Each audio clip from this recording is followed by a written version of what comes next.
I remember sitting at the table of 8 high school peers when I was 16 years old at a transformative retreat sponsored by my Catholic high school. I remember feeling so amazed that kids who had been anxious and feisty and depressed and lost just days before when I knew them at school were now sitting at this table, holding hands, crying, telling truths they'd never felt comfortable sharing, and feeling a new optimism and belonging. I was 16 years old when I first started helping to lead retreats, particularly the Teens Encounter Christ retreats. And yes, of course, these were faith-based retreats, and they followed a pattern that all retreat experiences tend to follow, which includes a first part or a first day where your nervous system unwinds, where you can finally relax. And in that relaxation, you find healing and the willingness to look at the shadows, to look in the mirror and see the parts of yourself that in normal everyday life you don't have the support or the courage or the time to face. And then the second part of the transformative retreat experience is often to be bathed in love and acceptance. Once your nervous system is unwound, once you've been seen in those dark places that are not always comfortable to be seen in, you can actually open to receive love. And you can share love and care and deep acknowledgement in ways that, again, we don't have the time, the courage, the space, or the support to do in the day-to-day of real life. And in that sharing, there is often an apex that's reached, this peak experience of feeling just how good life can be when you have the conversations that really matter, when you focus your intention and your attention on the connections that you have with people you care about. And that creates this upwelling of meaning and generosity. And it creates a sense of belonging that can't be created any other way that I'm aware of, than having one of these shared peak experiences. And then the last part of the retreat process is generally the integration and the making of plans to take this new realization and this new experience of life back into real life. Well, when I was doing Catholic retreats, of course, I kind of pinned all of this inside of the Catholic and Christian journey of Good Friday and the suffering and forgiveness, and then the flooding of love and the triumph for resurrection, and that is a powerful journey, of course, and a big part of faith of many people. But honestly, we've been following that same arc of this transformative retreat experience, no matter what retreat I've led, whether it's when I was partnering with my husband at the time to lead breathwork retreats, when we did bodywork retreats, when we were training people in any number of meditation forms. It also follows the same when I've taught people drum journey, when I've taught people different shamanic practices in coordination and collaboration with my Apache mama. When I've taught women how to claim their purpose and their right role to build their business. The arc of the retreat is often the same. And it's the same too when we bring it into the corporate arena, because people are people are people. And the times when I've led day-long trainings, like for the judges and lawyers in San Diego, using improv techniques to learn how to connect with a jury. The same rhythm is there. Recognizing, what am I doing that maybe I should be shifted?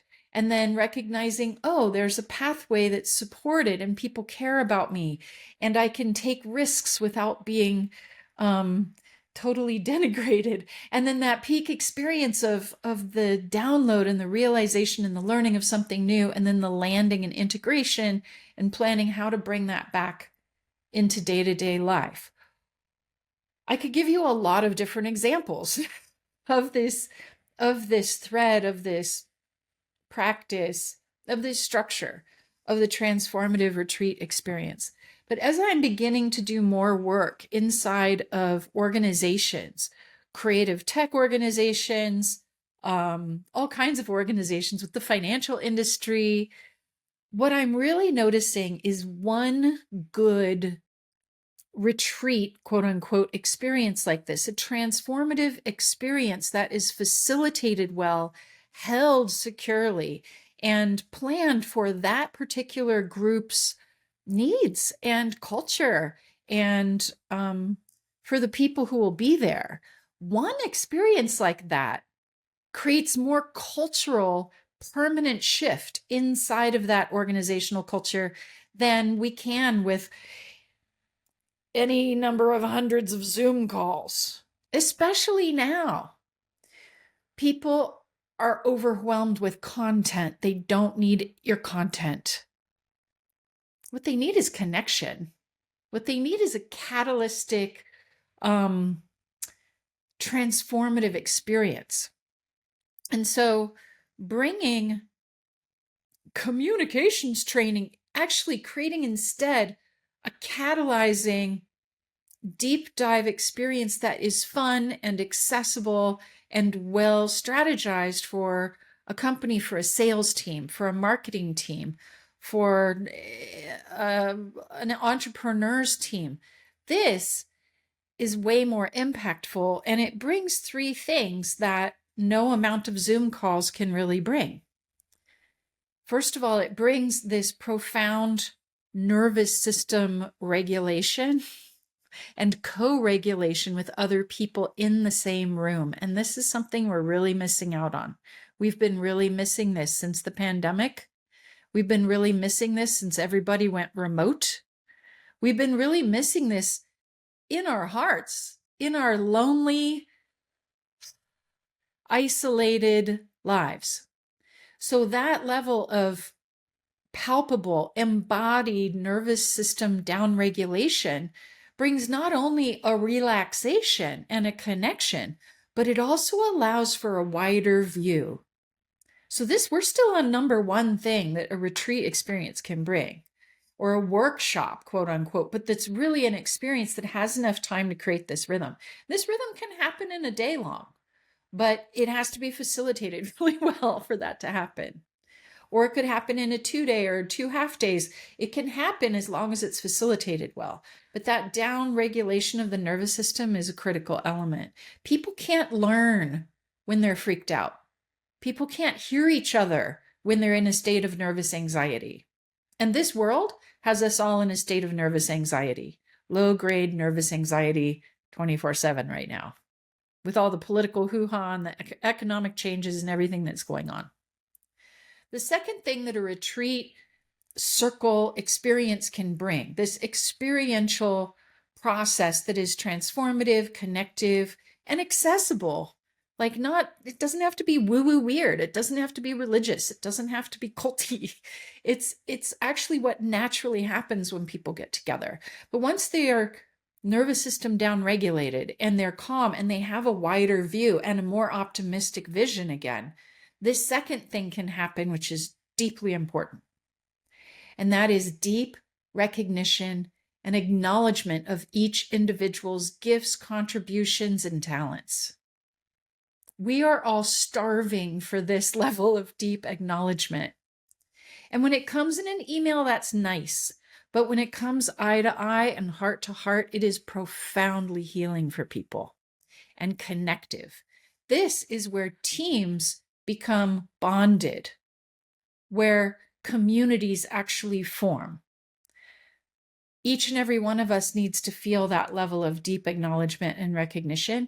And I like to play with systems for this. That's why I created the Soul Gift quiz and the Soul Gift system. It's why I love using things like the Enneagram, even astrology, anything that gives people something to latch onto, to be acknowledged, respected, and seen in their individualized talents, gifts, and abilities. Also, their own unique ways of communicating, of being heard, and of listening, of learning, and of acting. So this level of deep acknowledgement, deep recognition of individual talents and gifts, this is where the magic happens. And it can't happen so well on a Zoom call where everybody's sort of in their boxes and acting professional. So thirdly, there's a magic that happens in these retreat containers, which it's rare to see it happen anywhere else. Although I have been able to seed this one when I do like a keynote talk, for example. And I call it the creation of a shared lexicon. A lexicon being a set of words or terms that we all share. And they're sort of like the insider words. They're the words that we use inside the club. And I notice this every time I share the soul gift types. People identify after they've taken the soul gift quiz, soulgiftquiz.com. They identify which type they are, and they start actually telling their friends, yeah, actually in the soul gift system, I'm a creator. That's why I act like a know-it-all so much. I'm a transmitter. That's why I need my organic matcha. Like, I'm a transmitter. I need more self-care.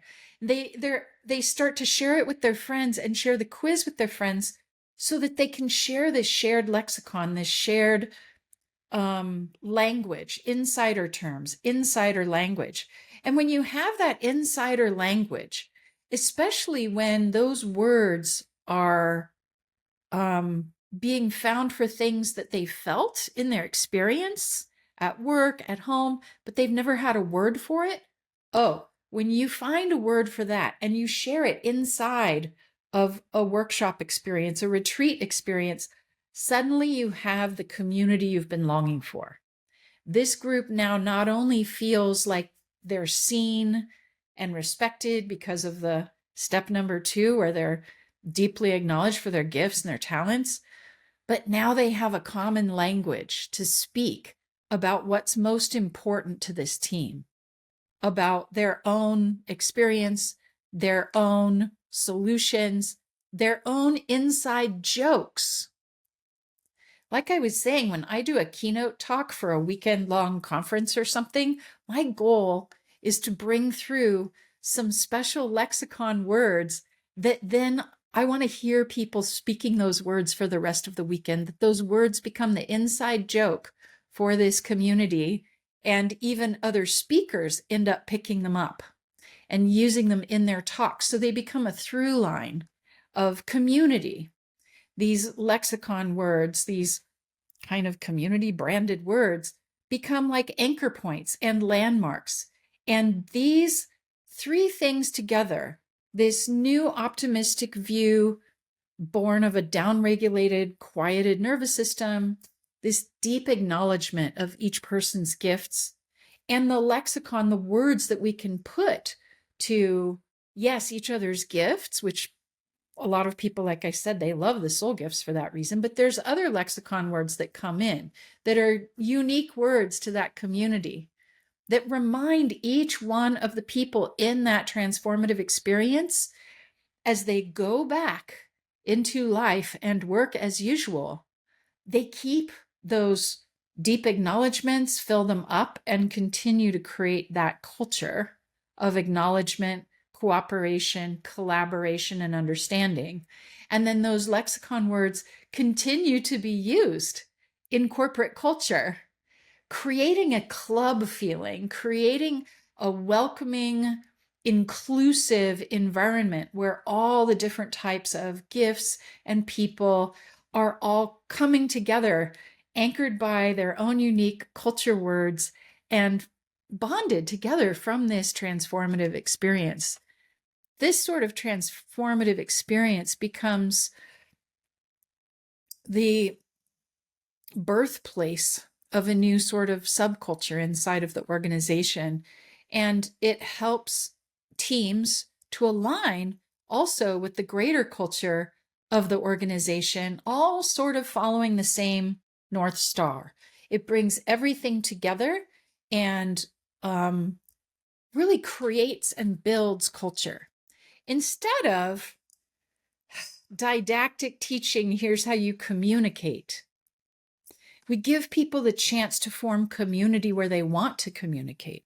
And when people want to communicate, to be heard and to be understood, and when they have some lexicon words and some deep acknowledgement words to make that possible, they do it by choice, not because there's a professional development initiative that tells them they have to, not because they're playing on a communications app, not because they have to show up for Zoom calls that presume that they need to be taught how to talk to each other.